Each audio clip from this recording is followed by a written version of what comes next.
감사합니다. 오늘은 재물의 마음이 있다.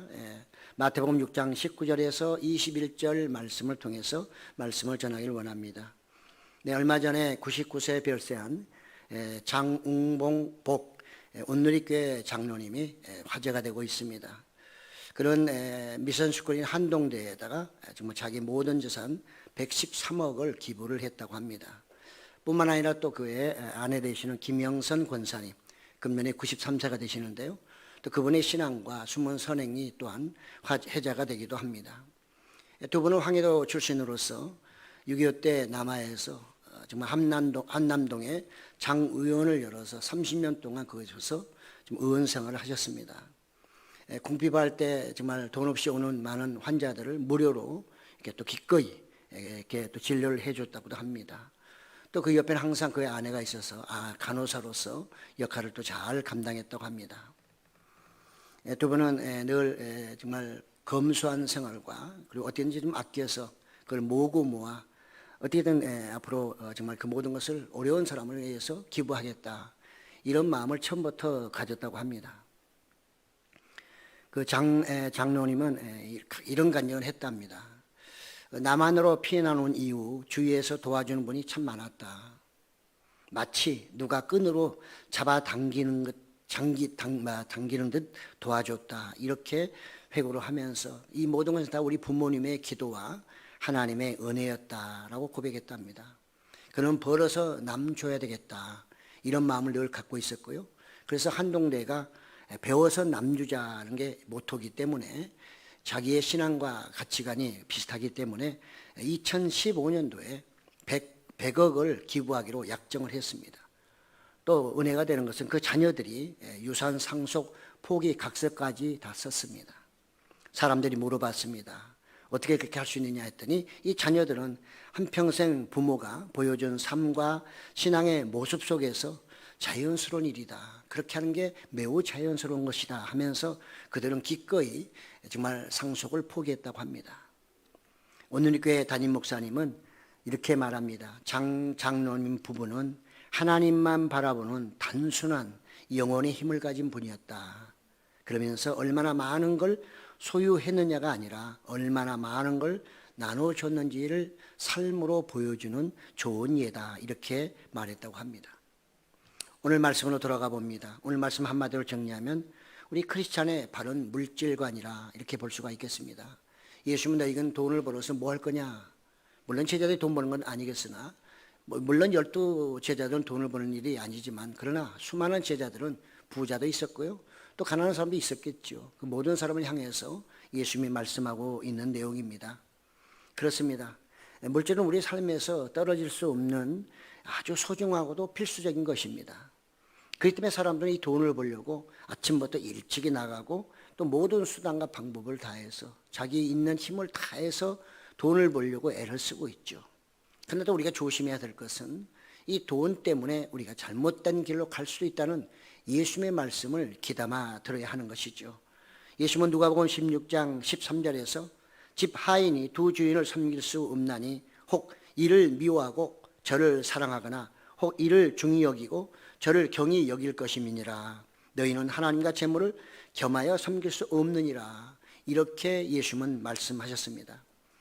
재물은 보이는 신입니다. 견물생심이라 했습니다. 사람은 보이지 않는 하나님보다는 보이는 것에 훨씬 더 관심을 많이 갖죠. 돈은 눈으로 보이고 만질 수 있기 때문에 우리는 하다 보면 돈신에 빠질 때가 많습니다. 아담과 이브가 그랬습니다. 그들은 보이지 않는 하나님보다는, 물론 하나님과 대화를 했지만 그 순간에 하나님이 그 자리에 안 계셨으니까요.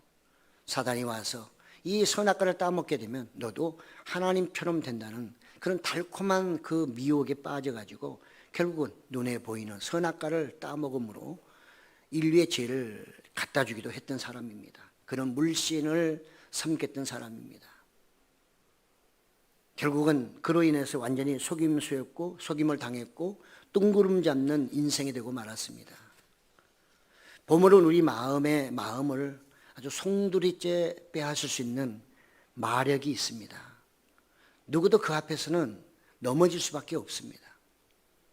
그러므로 그 보물을 어떤 마음으로 접근하느냐에 따라 그것이 영광이 되기도 하지만 치욕이 될 수도 있다는 것을 우리는 잊어서는 안 될 것입니다.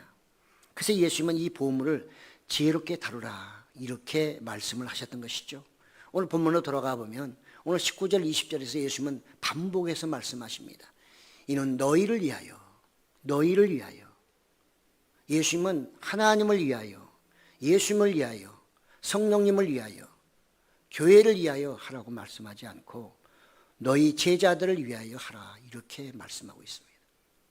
대부분 말씀들은 하나님의 영광을 위해 살라고 그랬는데 오늘은 이 본문에서 이 보물과 관련해서는 너희를 위하여 하라 이렇게 말씀하고 있다는 거죠.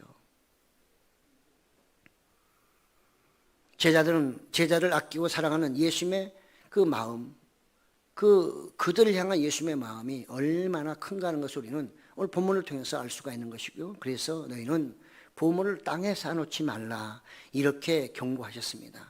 당시의 사람들은 금융기관과 같은 것이 있었긴 했지만 그걸 잘 믿질 않았습니다. 그래서 그들은 몰래 땅을 파고 거기다가 보물을 거기다 묻어놓곤 했답니다. 그러나 이것은 누가 보기만 한다면 여지없이 빼앗길 수밖에 없는 그런 보물이겠죠. 그렇기 때문에 예수님은 그거 대단히 위험한 거다. 그거 안전하지 않아. 그래서 좀과 동록이 그것을 빼앗을 수 있고 먹어버릴 수 있으니 그렇게 땅에다 쌓는 것은 어리석은 것이니 쌓아놓지 말라. 또 도둑이 와서 훔쳐갈 것이다. 그 당시에 모든 특히 중동지역 오늘날도 가면 그 사람들 집은 현대식이 아니면 전부 다 흙담이죠. 흙으로 해가지고 집을 싹 지었기 때문에 낮고요. 창문도 별로 없고. 그러나 그 나라는 기후적으로 그저 그늘만 없으면 엄청나게 시원합니다. 우리나라 봄, 가을 날씨죠. 그렇기 때문에 우리가 생각할 때는 답답해서 어떻게 살까 하지만 그 안에만 들어가면 거의 천국과 똑같은 것이죠. 그런데 이 도둑들이 안 보이니까 밖에 창문이 없으니까 와가지고 날카로운 해서 구멍을 뚫어서 들어가든지 집을 무너뜨려 가지고 거기에 있는 보화를 다 꺼내간다는 것입니다. 훔쳐간다는 것입니다. 그래서 예수님은 땅에 너희는 보물을 쌓아놓지 말라 이렇게 말씀하고 있습니다. 이 땅은 어찌 보면 세상이라고 말할 수 있죠. 우리는 이 보물을 세상에서 쌓고 지키려고 애를 쓰게 될 때가 많은데요. 한번 생각해 보십시오. 우리가 많이 벌고 애를 쓰고 해도 그걸 다 놓고 가야 됩니다. 어느 한 사람도 그걸 가져가는 사람은 없어요. 이거는 망고의 진리입니다. 그럼에도 불구하고 우리는 살아가면서 그 순간순간 그걸 잊어버리거든요. 그래서 우리는 땅에 쌓아놓는 경우가 참 많습니다. 하늘에 쌓는다고 말은 하지만 하늘에 쌓는 것은 1.1밖에 안 되고 땅에 쌓는 게 거의 99거든요. 그렇기 때문에 예수님은 그걸 너무나 잘 아시기 때문에 절대로 너희는 보물을 땅에 쌓아놓지 말라. 그거 나중에 다 좀먹고 다 쓸어버리고 그래서 하나도 쓸모없고 너희가 챙길 수 있는 건 아무것도 없다. 이렇게 말씀을 하고 있는 것이죠. 그래서 우리는 이 말씀을 늘 제자들만 새겨야 될 것이 아니라 우리도 새겨들어야 한다. 이런 얘기죠. 그렇기 때문에 예수님은 그 보물, 하나님이 너에게 주신 보물을 어떻게 하는 게 지혜롭게 관리하는 것이냐. 이걸 좀 말씀할 때 바로 그 보물을 하늘에 쌓아두라. 이렇게 말씀하고 있습니다. 이것은 하늘에 쌓기를 시작하라. 이런 의미로 우리는 원어적으로 해석할 수 있습니다. 땅의 보물은 빼앗길 염려가 많지만 하늘에 쌓은 보물은 그야말로 누구의 손도 닿지 않고 좀과 동록이 없는 그런 안전한 곳이라는 것입니다. 이거는 비유적으로 말하면 하늘에 보물을 쌓는다는 얘기는 하나님이 기억하시는 순수한 선행입니다. 그냥 선행이 아니라 하나님이 인정하시는 것은 순수한, 진실되고 아주 깨끗한, 다른 의도가 없는 그냥 하나님 말씀하시기 때문에 그게 순종하는 마음으로 하는 이것을 선행이라고 말하는 것입니다. 다른 목적을 가지고 사람들이 볼 때는 좋은 일하는 것, 이거는 성경에서는 선행이라 말하지 않고 하나님도 그것을 선하다고 말씀하지 않습니다. 그렇기 때문에 우리는 하늘에 쌓는다는 의미를 잘 이해를 해야 될 필요가 반드시 있다는 사실을 우리는 알 수가 있습니다. 또 나아가서 정말 히스기야 왕이 죽을 병이 걸렸을 때 이사야 선지자가 와서 이제 당신은 죽을 때가 다 됐으니 죽을 준비를 하라. 얼마나 황당하겠어요? 그래도 히스기야가 하나님의 은혜를 많이 받은 것은 그의 죽음을 미리 써서 예고해 주고 있다는 거죠. 그리고 그에게 또 한 번의 회개나 하나님을 찾을 수 있는 기회를 주고 있다는 것은 이거는 엄청난 축복입니다. 네, 그렇습니다. 하나님이 히스기야를 얼마나 사랑하는 걸 알 수 있죠. 그래서 히스기야는 그때 이제 난 죽었네 유언장을 쓴 게 아니고 역시 그래도 믿음 개혁자였기 때문에 그가 성전에 올라가서 하나님께 울부짖지 않습니까? 땅을 치고 통곡하며 내가 좀 더 있어야 되는데 웬일이십니까? 그래서 살려달라고 하는데 그가 할 말이 없으니 하나님 제가 통치하면서 그래도 선한 일이 있을 거 아닙니까? 그 선한 거 좀 한번 더듬어 보시고 좀 계산 좀 해보시고 좀 찾아보시고 내 생명을 좀 연장시켜 줄 수는 없겠습니까? 이렇게 히스기야가 울며 통곡하며 부르짖을 때 하나님이 그 기도를 들으시고 이사야가 성문 밖으로 빠져나가기도 전에 금방 응답하시고 그래서 다시 그의 환처를 낫게 해줌으로 그가 15년의 생명을 연장받았음을 볼 수 있습니다. 15년 연장이 중요한 것이 아니라 그의 기도가 응답됐다는 것이고 히스기야가 하나님이 인정할 만한 선한 일이 있었다는 사실이 훨씬 더 중요한 것이죠. 그렇습니다. 그래서 예수님은 땅에 쌓는 보화와 하늘에 쌓는 보화의 차이점을 말씀하시면서 우리에게 더욱더 중요한 말씀 21절에 내 보물 있는 그곳에는 내 마음이 있느니라. 이건 뭐 누구도 부인할 수 없을 것입니다. 사람의 마음은 보물 있는 곳을 쫓아간다는 말이죠. 보물을 땅에 쌓으면 그 마음은 늘 땅에 있습니다. 보물을 하늘에 쌓는 사람은 그 마음이 늘 하늘에 있게 되는 것이죠. 성경은 우리에게 이 두 가지 사건을 잘 이렇게 어우르고 있는 그런 예화를 하나 성경에 남기고 있습니다. 사도행전 5장에 보면 아나니아와 삽비라 사건 너무나 잘 아시잖아요. 그들은 초대교회 같은 공동체 생활을 하기로 약속하고 또 성령의 놀라운 역사, 사도들의 표적과 기적의 여러 가지 역사를 통해 은혜를 받은 사람입니다. 그래서 그들도 다른 사람과 똑같이 자기 모든 재산을 팔아서 이 공동체에다 내기로 했습니다. 사도들에게 주는 게 아니라 공동체에 이제 내에서 같이 공동생활을 하기로 약속을 하고 그들이 이제 정말 땅을 팔게 됐는데 이 땅을 팔고 나니까 이 마음이 또 달라지는 것이죠. 돈 앞에서는 누구도 장담 못 한다니까요. 성령을 받았어도요. 성령이 충만해도 돈 앞에서 자기가 잘못하면 돈에 넘어가 버리고 마는 것입니다. 사단이 그의 마음에 들어오니 갑자기 아까운 거예요.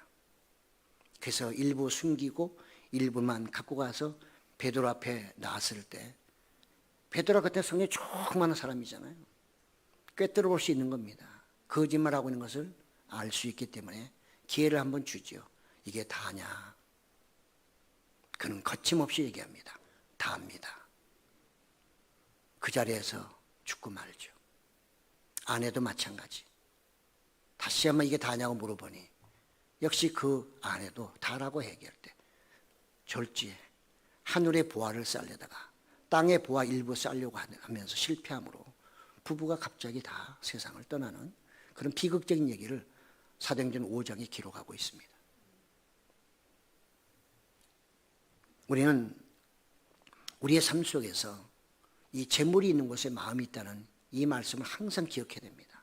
이거는 저도 마찬가지고 여러분도 마찬가지고 그것이 돈이 많든 적든 관계없습니다. 돈은 절대적인 게 아니라 상대적이거든요.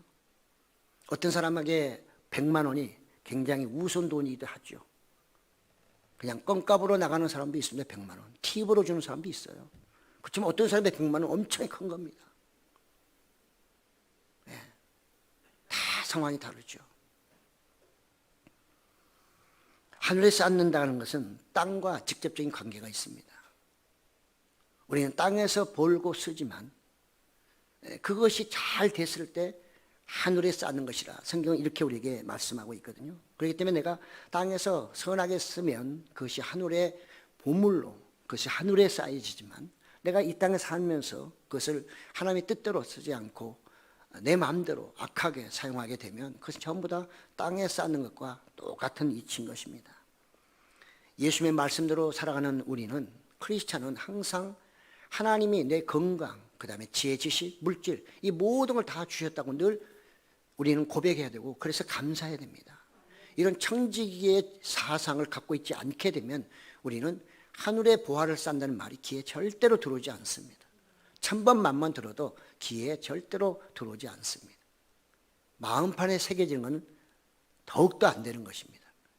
어떤 사람은 한 번 들어도 마음판에 새겨지는 사람이 있는가 하면 100번, 1000번 들어도 마음판에 새겨지지 않는 그런 분도 계셔요. 오늘 말씀을 한두 번 들었겠습니까? 신앙생활 오래 하신 분은 이 말씀 귀가 닳도록 들었을 겁니다. 그러면 여러분의 삶은 어떠신지요? 그렇습니다. 우리는 청지기로서의 하나님이 기뻐하시는 삶을 살아야만 그것이 내가 하늘의 보물을 쌓는 것이고 이후에 내가 그곳에 가서 영원히 나의 것으로 만들 수 있다는 사실을 우리는 꼭 기억을 해야 하는 것입니다. 그 때문에 가장 행복하고 영원한 정말 나의 소유로, 영원한 것을 나의 소유로 만드는 그런 지혜로운 청지기는 이 땅에서 하나님이 주신 것 선하게 사용할 때, 하나님이 기뻐하신 것을 사용할 때, 하나님이 하라 하시면 할 때 그것이 바로 하늘에 쌓는 것이죠.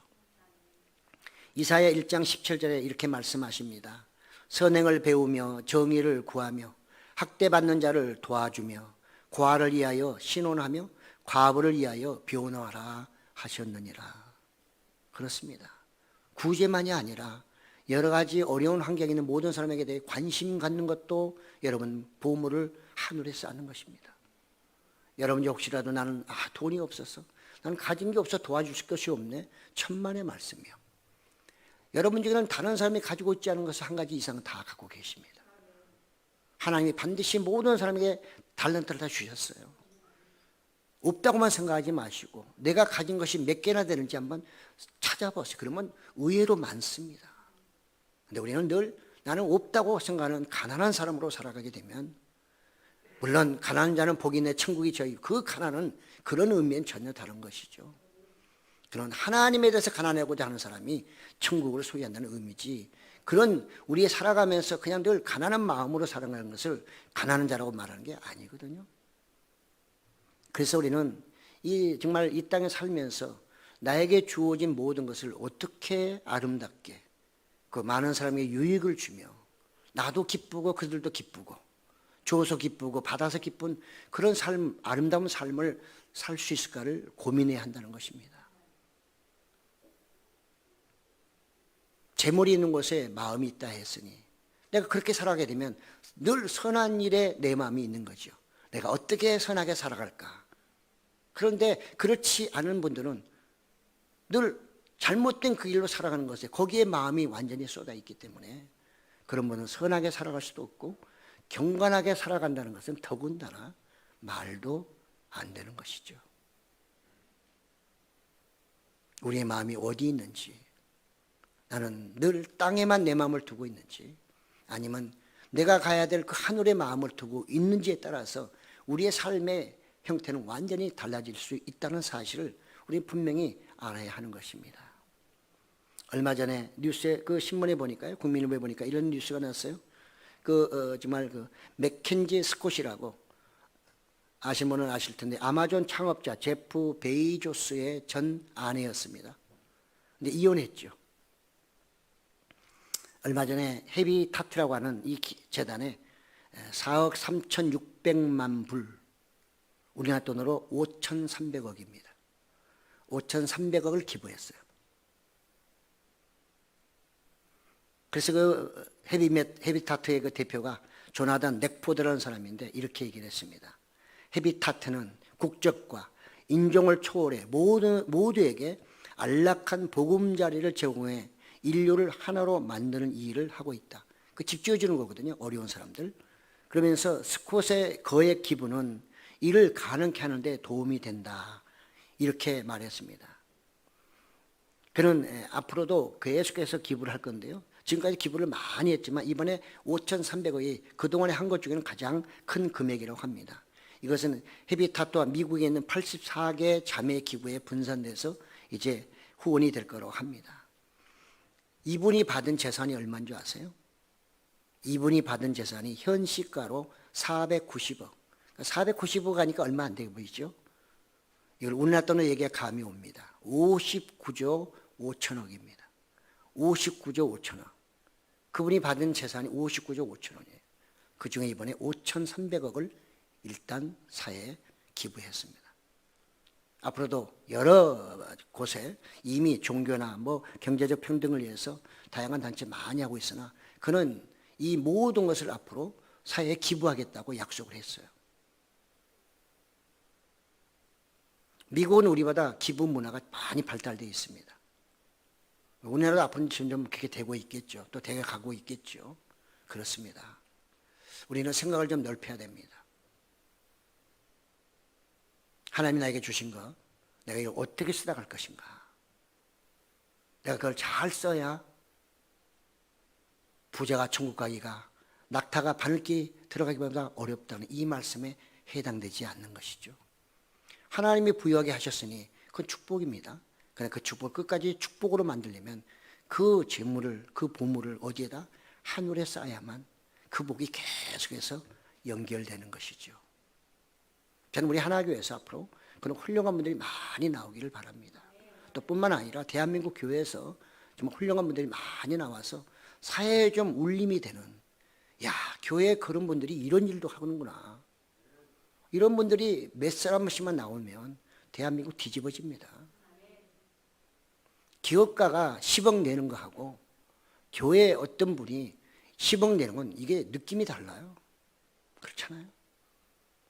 우리가 하나님의 복을 많이 달라고만 할 것이 아니라 받은 복을 나눠줄 수 있는 이 일을 할 때 우리는 예수님 말씀처럼 땅에 쌓지 말고 보화를 하늘에 쌓아라. 이 말씀대로 살아가는 것이죠. 저는 오늘 말씀을 통해서 몇 가지 정리해 보자 합니다. 첫째, 우리에게 주는 교훈 중에 첫 번은 재물이 사람의 마음을 사로잡습니다. 이거는 틀림없습니다. 재물은 상징적인 의미로는 가장 아까운 것입니다. 꼭 돈이 아니라. 그러나 우리는 재물하면 일단 기본적으로 돈이 가장 먼저 머리에 떠오르죠. 그러나 재물 속에는 권력도 있습니다. 돈은 싫어도요. 돈은 신경 안 쓰는데 권력에 신경 쓰는 사람이 있어요. 또 그런 거 어떤 사람은 명예. 돈은 좀 손해봐도 괜찮지만 내 명예는 안 돼. 이런 분들. 취미, 자존심. 어쩌면 다른 거 다 필요 없고 자기 자존심만 살려주면 오케이 하는 분도 계셔요. 돈만이 재물이 아닙니다. 그런 분들은 그런 것들이 다 보물이고 재물인 것입니다. 우선 돈으로 따지면 돈은 필요악입니다. 잘 쓰면 너무나 좋은 것이지만 이건 잘못 쓰게 되면 그야말로 나를 망하게 하는 그런 것이죠. 그래서 예수님도 바울도 디모데전서 6장 10절에 돈을 사랑함이 일만하게 뿌리가 되나니 이것을 탐내는 자들은 미혹을 받아 믿음에서 떠나 많은 근심으로써 자기를 찔렀도다. 자기에게 유익하고 기쁨을 주고 행복을 만들어낸 돈이지만 오히려 나에게 그것이 칼이 돼서 나를 찌르고 나를 죽이는 그런 도구가 됐다는 것이죠. 왜? 사랑하면. 돈은 사랑하는 것이 아니라 사용하는 것입니다.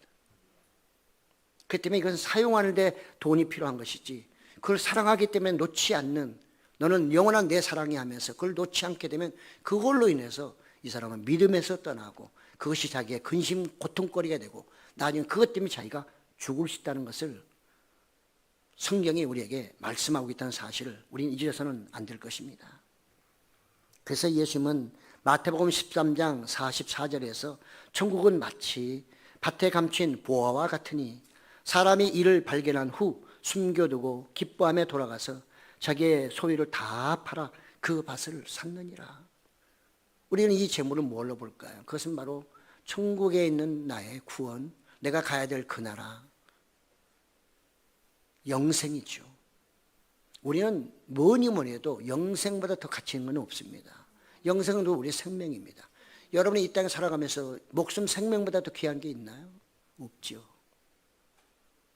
과연 우리는 그러면 정말 이 나의 영생을 위해서 하나님이 주신 모든 것을 내가 어떻게 사용할 것인가 하는 것은 답이 금방 나와 있습니다.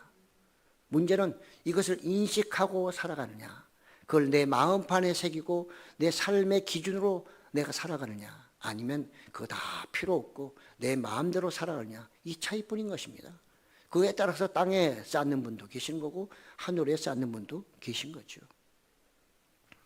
두 번째로 재물은 천국의 부자가 될 수도 있고 땅의 부자가 될 수도 있어요. 크리스천은 지혜로운 투자자가 되어야 됩니다. 우리는 항상 앞에도 말씀했지만 청지기, 하나님 나에게 주신 선물이라고 생각해야 됩니다. 선물은 다 소중하죠.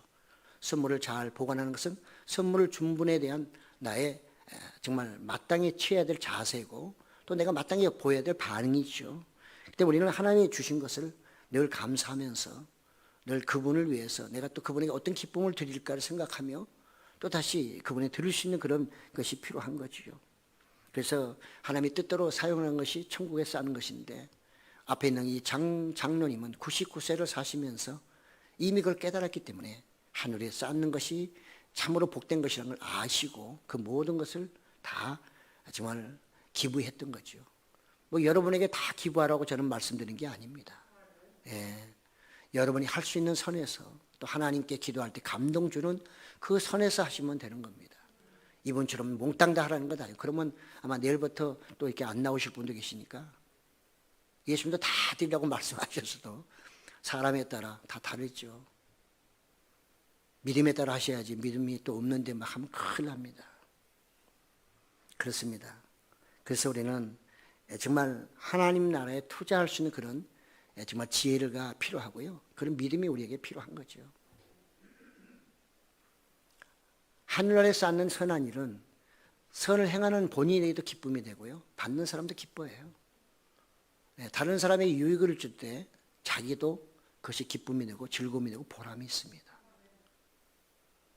예수님은 그래서 그 천국에 쌓기 위해서 이 땅에서 얼마든지 그 권세로 누릴 수 있지만 수많은 사람이 메시아함에 따라다니며 왕이 되달라고 할 때도 그거 다 포기하시고요. 그 모든 걸 어디에다 묶어서 전부 다 하늘나라에 쌓았던 거죠. 그래서 그분은 십자가를 통해 하나님 나라에 그분의 왕관을, 그분의 자리를, 부활의 영광을 거기에 쌓았던 것입니다. 믿음이 없이는 하나님이 기쁘시지 못한다고 했으니 먼저 믿음이 있어야 되겠죠. 믿음이 없으면 이런 일을 우리는 결코 할 수가 없는 것입니다. 그래서 부자는 항상 지혜로운 선택이 필요합니다. 나에게 준 이 모든 것들을 내가 어떻게 쓸 것인가 그분에 기도하면서 고민해야 되고요. 또 하나님의 말씀을 보면서 그 말씀을 나의 삶의 기준으로 삼지 않게 되면 우리는 엉뚱한 결정을 내리게 되고 하늘의 부자가 될 수 있는 그런 좋은 기회를 땅의 부자가 됨으로 다 잃어버릴 수 있습니다. 예수님 말씀처럼 땅에 쌓으면 좀과 동록이 도둑이 와서 다 빼앗아가고 다 썩어버리리라. 이렇게 말씀했던 걸 기억해야 합니다. 세 번째로 내 마음은 오직 성령님만이 지킬 수 있습니다. 물질은 사람의 마음과 행동을 사로잡기 충분한 마력이 있어요. 돈 앞에서는 장담할 수 없습니다. 저도 마찬가지고 여러분도 마찬가지고 아나니아나 삽비라도 마찬가지고 누구든지 마찬가지입니다. 돈 앞에서는 돈의 노예가 될 수밖에 없어요. 너무 좋기 때문에. 그것만 있으면 웬만한 거 다 할 수 있기 때문에. 그래서 돈 때문에 그렇게 신의가 좋았던 사람이 갑자기 배신하고 원수되고 살인하고 또 불법을 행하는 그런 경우가 얼마나 많이 있습니까? 우리는 이것을 알지만 우리 마음을 통제할 수가 없어요. 그럴 때 우리는 이것을 통제하려면 땅의 것을 하늘로 옮기려고 하면 우리를 통제할 수, 우리 마음을 통제할 수 있는 성령님이 필요한 것입니다. 그분의 도움이 절대적으로 필요하고 그분께 내가 의지를 해야 돼요. 여러분 문제가 있으면 어디에 119에 신고하든지 우리가 또 이렇게 경보장치 해놓으면 문제가 있으면 거기서 금방 달려오잖아요. 그런 것처럼 우리에게도 이런 어떤 물질 때문에 어떤 다른 것 때문에 내 어떤 생각이 갑자기 유혹을 당할 때는 SOS를 성령님께 쳐야 하는 거죠. 그분에서 내가 도움을 받아야 되고 지배를 받을 때 잘못된 길로 갈 수 있는 거기에서 내가 벗어날 수 있는 것이고 땅에 쌓는 것이 아니라 하늘에 쌓을 수가 있는 것입니다. 그래서 예수님도 그렇게 말씀하셨죠. 사도행전 20장 35절에 보면요, 범사에 여러분에게 모범을 보여준 바와 같이 수고하여 약한 사람들을 돕고 또 주 예수께서 친히 말씀하신 바 주는 것이 받는 것보다 복이 있다 하심을 기억하여야 할지니라. 그렇습니다. 선행을 쌓는 것은 받는 것보다 주는 자가 복이 있다는 예수님의 말씀을 실천하는 것입니다. 마음에 하늘을 두는 자가 복이 있습니다. 그는 영원한 것이기 때문에요. 그것은 영생이기 때문에 그렇습니다. 보물의 마음을 빼앗기면 땅의 사람이 되고 말죠. 성령의 인도하심 따라 선행의 보물을 사용할 때 그 마음이 천국이 되는 것입니다. 사람은 그런 것 같아요. 어떤 습관으로 살아가느냐에 따라서 그 시간이 가면 갈수록 거기에 젖어들게 돼 있고요. 거기에 습관화되게 돼 있습니다. 늘 베푸는 걸 좋아하는 분들은 베푸는 것이 이게 습관이 됐기 때문에 안 베풀면 마음이 불편하죠. 그래서 그분들은 늘 베푸는 걸 좋아하십니다. 바로 그렇게 베푸는 분들의 마음에는 바로 천국이 임하는 것입니다. 날마다 구원을 이루는 행위라고 볼 수 있죠. 그것은 바로 이 땅과 천국에서 참으로 영원히 복을 받는 비결이기도 한 것입니다. 우리는 땅에서 잘 만들어서 하늘로 올려보내야 그게 하늘에 쌓여지는 것이죠. 천국 갔다 오신 분 얘기, 옛날에 그런 게 갑자기 기억이 납니다. 훌륭한 목사님이 갑자기 쓰러져가지고 천국을 가게 됩니다. 천사가 그를 이끌고 가는데 자기 집을 보여준다는데 도대체가 가도 끝도 없어요. 화가 나가지고 천사에게 도대체 얼마큼 가야 되니까 조금 더 가야 된다는 거죠. 지나가 보니까 집이 너무 좋은 게 많은 거예요. 저건 누구 집이냐 했더니 누구 집인지 쭉 얘기하는 거예요. 드디어 도착했어요. 뼈대만 있는 2층이나 3층 집인데 그래도 1층, 2층 것도 좀 이렇게 좀 칸막이로 돼 있는데 3층 보니까 그냥 뼈만 올라가 마지막. 그래서 최소한 그 집이 자기 집이라니까 1층이나 2층은 되겠지 했더니 그게 아니고 그건 다른 사람 거고 당신은 3층 거라는 거예요. 그 사람 화가 나가지고 막 소리 질렀어요. 내가 얼마나 세상에서 많은 일을 했는데 그래 내 집이 저 뼈대밖에 없다는 얘기야? 그랬더니 천사가 팁을 주겠다는 거예요. 당신이 죽을 때가 안 됐으니까 다시 가긴 하겠지만 내가 팁을 줄게.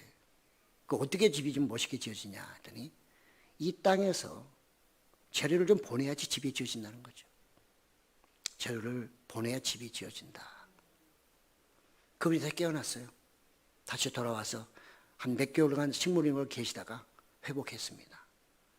열심히 복음 전하시고 하시다가 결혼 소천하셨죠. 그분이 거짓말 하시겠습니까? 그분의 재산도 1,000억이었습니다. 유산이 워낙 많아가지고 그 이후로 그거 다 기부했어요. 교회로, 사회 이렇게 해서 다 기부했어요. 왜요? 천국을 보고 왔으니까. 자기 집으로 보고 왔으니까. 이 땅에 쌓아둘 이유가 없잖아요. 저는 마태복음 18장 18절을 생각했습니다. 진실로 너희에게 이르노니 무엇이든지 너희가 땅에서 매면 하늘에서도 매일 것이요 무엇이든지 땅에서 풀면 하늘에서도 풀리리라. 물론 제자들에게 죄에 대한 용서를 말씀하고 있으나 이거는 꼭 거기만 적용할 필요는 없습니다. 우리가 땅에서 무엇을 하느냐에 따라서 그것이 다 어디로? 하늘로 그대로 하나님 앞으로 올라간다는 사실도 우리는 기억을 해야 할 것입니다. 사랑하는 성도 여러분, 여러분의 마음에 무엇이 자리 잡고 있습니까? 여러분들은 지금 무엇에 온 마음을 다 쏟고 계신가요? 어디에 마음을 빼앗기고 계신지요? 한번 곰곰이 생각해 보시고요. 예수님은 천국은 내 마음이 있다. 어느 때 주님의 말씀을 받아 믿을 때 내 마음이 이미 천국이다. 천국이 내 마음에 있다고 말씀하셨는데 우리가 주님의 말씀대로 우리 마음을 천국으로 만드는 행복한 크리스찬들이 꼭 되시기를 또 후회 없는 여러분의 삶이 되시기를 예수 이름으로 축복합니다. 아멘.